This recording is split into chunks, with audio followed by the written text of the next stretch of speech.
گناہ کیا ہے؟ اس کی مرضی کے خلاف مرضی استعمال کرنا۔ کیا زبان تیری اپنی ہے؟ کیا آنکھ تیری اپنی ہے؟ کیا ہاتھ تیرے اپنے ہیں؟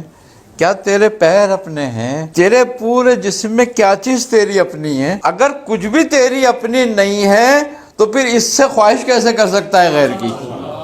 پھر اس کی مرضی کا، جس کا ہے اس کی مرضی کے خلاف اس کو استعمال کیسے کر سکتا ہے تو؟ اگر اس میں کچھ بھی تیرا ہو تو کر اپنی مرضی استعمال۔ تو خائن ہو رہا ہے۔ سب سے پہلی بات یہ کہ تو خیانت کر رہا ہے، خائن ہو رہا ہے۔ یہ تو کسی اور کی تھی، اس میں تو کچھ تیرا تھا نہیں، تو پھر تو نے زبان سے غیر کی تعریف کیسے کری؟ جس نے اپنی تعریف کے لیے تجھے دی تھی، تو نے دوسروں کی تعریف کیوں کری اس سے؟ اس نے اپنے آپ کا جلوہ دکھانے کے لیے تجھے آنکھیں دی تھی، تو نے دوسرے کو کیوں دیکھا اس سے؟ اس نے اپنے راستے پہ قدم رکھنے کے لیے تجھے یہ پیر دیا تھا، تو دوسرے راستے پہ کیسے گیا؟ تو طاغوت کے ساتھ ملا ہوا تھا اور دعویٰ کر رہا تھا اللہ پہ ایمان کا۔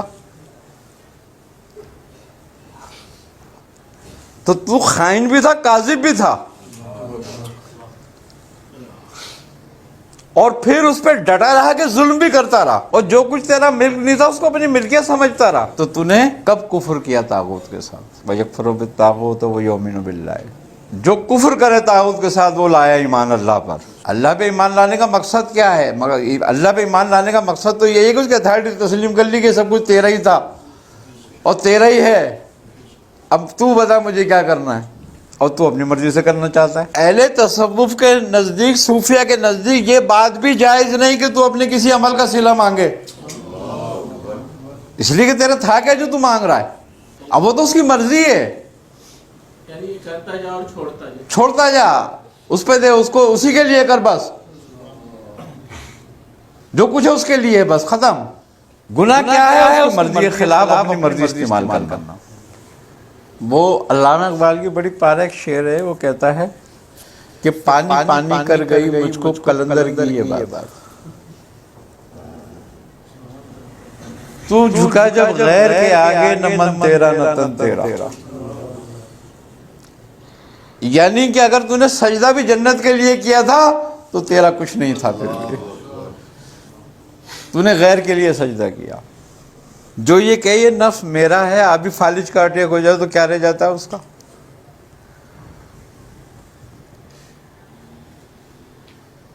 جو یہ کہ یہ حسن چہرہ میرا ہے، ابھی دو چار دانے نکل آئے، پھوڑے نکل آتے ہیں، اب چہرہ ٹیڑھا ہو جاتا ہے، کیا رہ گیا تیرا؟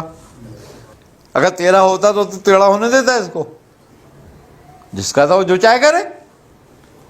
تو اس کا مطلب یہ ہے کہ اگر ابھی تک سب کچھ سیدھا ہے تو وہ تجھ پہ ابھی بھی فضل کر رہا ہے کہ تو واپس آ جا، وہ تجھے مہلت دے رہا ہے، تیری طاقت نہیں ہے یہ۔ اب بات یہ ہے کہ لقد حق القول علی اکثرہم فہم لا یؤمنون، کہ تم میں سے اکثریت حق پر ایمان نہیں لانے کی۔ اس کی دو حالتیں ہیں، ایک وہ جو مطلق ایمان نہیں لانے کے، ایک وہ جو ایمان لا کر بھی ایمان نہیں لانے کے، یعنی کہ وہ تکلیف سے باہر نہیں آنے کے، وہ اسی پہ دلیلیں دیتے رہیں گے۔ اور صوفیہ کے ہاں جب وہ کسی پہ اپنی نظر کرم کرتے ہیں نا اور اس کو اللہ تک پہنچانا چاہتے ہیں تو ایک کام کرتے ہیں بس، ٹوٹل، دوسرا نہیں کرتے کوئی بھی۔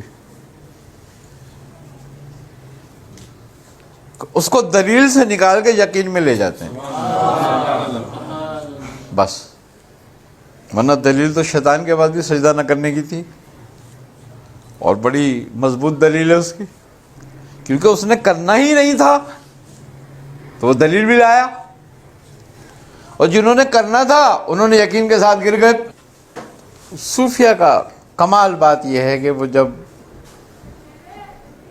کسی کو اس راستے پہ لے جانا چاہتے ہیں تو اس سے دلیل کو مٹا دیتے ہیں اور اس پہ یقین لے آتے ہیں۔ کیوں؟ کہ یہ راستہ اللہ نے بتایا ہے، کہتا ہے ذالک الکتاب لا ریب فیہ ھدی للمتقین۔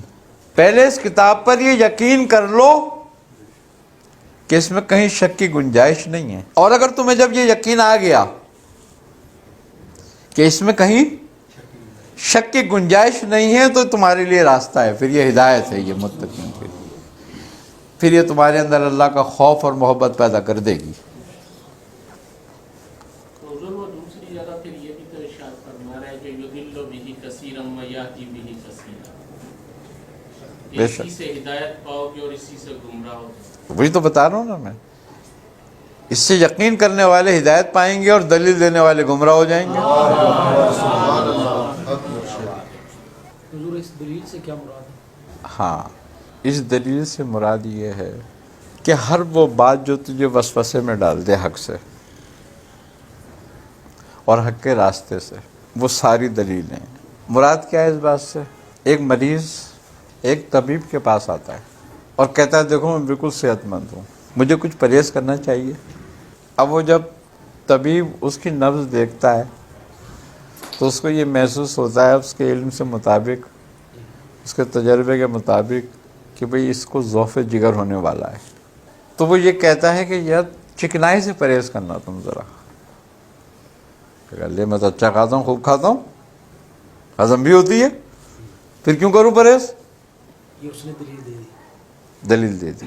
حلال خواہشیں رکنے کا نام تو متقوی ہو گیا کہ تو اس خواہش کو ضرورت پہ لیا. اب چونکہ جب آدمی اس راستے پہ قدم رکھتا ہے تو اس کے دل میں دنیا کی محبت میں وہ صلاحیت ہوئی بھی ہوتی ہے، بیوی بچوں کی محبت، دنیا کی محبت، ہر چیز کی محبت، مال اسباب کی محبت. اب صوفیہ اس کے ساتھ کیا کرتے ہیں؟ ان کا پہلا طریقہ یہ ہوتا ہے کہ تیرے پاس کتنا مال و اسباب ہے؟ وہ کہتا ہے جی اتنا ہے. بولے جا پہلے اللہ کی راہ میں اس کو دے کر آ. ہے نا یہ طریقہ؟ اب وہ دے کر آ جاتا ہے.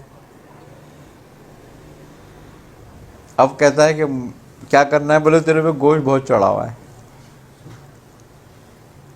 پھر بولے فاقے کر، روزے رکھ تاکہ یہ بھی کچھ کم ہو.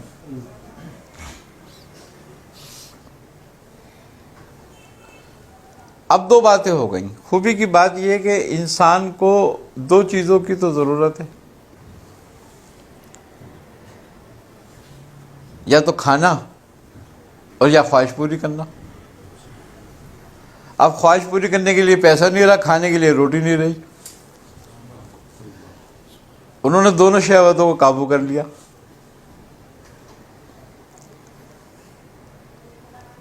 اب ایک بھوکا رہنے والا آدمی ہے، ایک آدمی بھوکا ہے، اسے ننگا ہے، اس کے پاس پیسے نہیں ہے، بھوکا ہے. اب بتاؤ اس کو کیا خواہش جاگے گی؟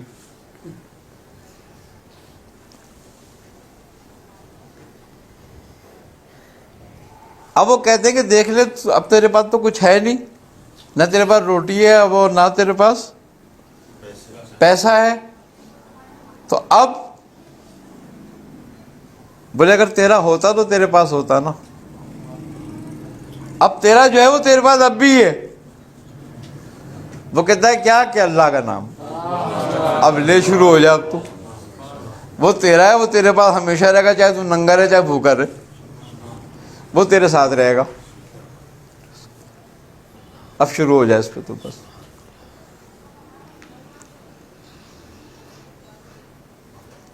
اور جب وہ نام استقرار پکڑ لیتا ہے تو پھر اپنا جلوہ دکھاتا ہے، کیونکہ وہ نام جو ہے ایک بیج ہے اس کے لیے. جب اس کے قلب کی زمین پر لگتا ہے تو پھر گل و گلزار ہونے لگتا ہے، اور پھر وہاں سے نور کے سوتے پھوٹتے ہیں اس کے، اور پھر وہ اپنے اندر ہی ایک الگ جہاں دیکھتا ہے.